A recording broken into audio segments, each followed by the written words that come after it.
In 2009, two men were going door to door in New York, knocking on strangers' apartments with a camera. They weren't journalists. They weren't police.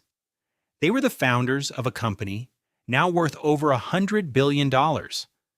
And what they did that day breaks every rule you've been told about startups. Because almost every famous startup did the same strange thing at the very beginning.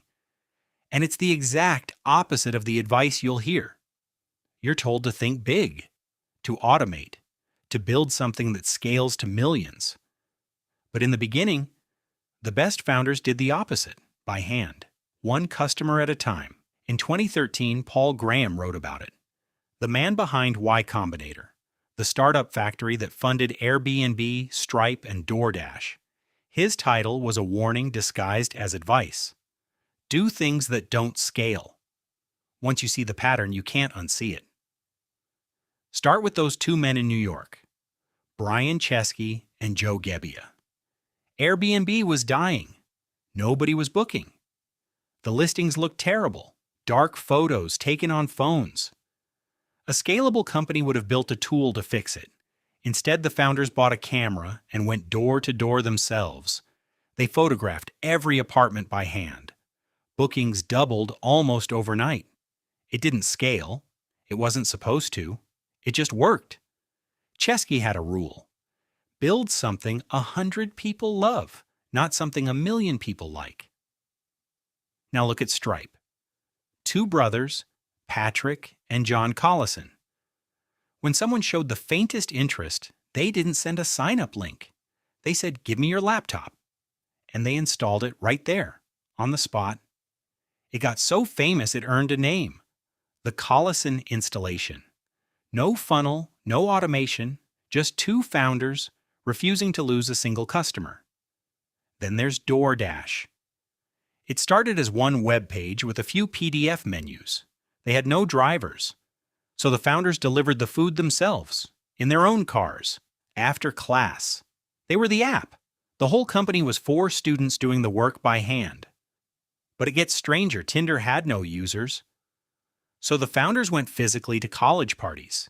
They signed people up one by one in person at the door. Pinterest's founder personally messaged the first users. Met them for coffee. Every one of these companies looks like a machine now. None of them started that way. So why does the unscalable thing work when the scalable thing fails? Because at the start you don't have 1,000,000 users. You have 0. And you can't learn anything from 1,000,000 people who don't exist yet. Doing things by hand puts you face to face with your first real customers. You see exactly what they hate, what confuses them, what makes them say yes. A scalable system hides all of that. A manual one forces you to feel it. The advice to scale fast isn't wrong because scaling is bad.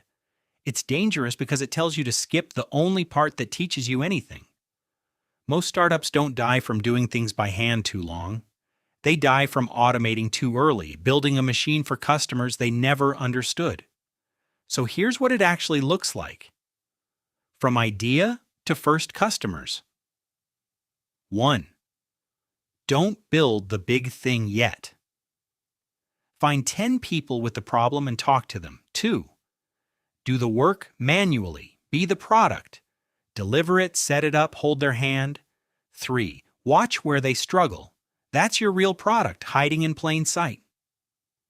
4. Only automate the parts you've already done 100 times by hand. Every billion-dollar company you admire started as a person doing something that didn't scale. Not a genius idea, not a perfect app. Just a founder willing to do the unglamorous thing, one customer at a time. The first customers were never won by code. They were won by hand. You don't need to scale, not yet. You need to do the one thing nobody else is willing to do. Every week, we take one thing everyone gets wrong and show you how it actually works. Subscribe, and you'll start seeing the hidden moves behind every success. Like it, share it, and tell me in the comments. Which startup should we break down next?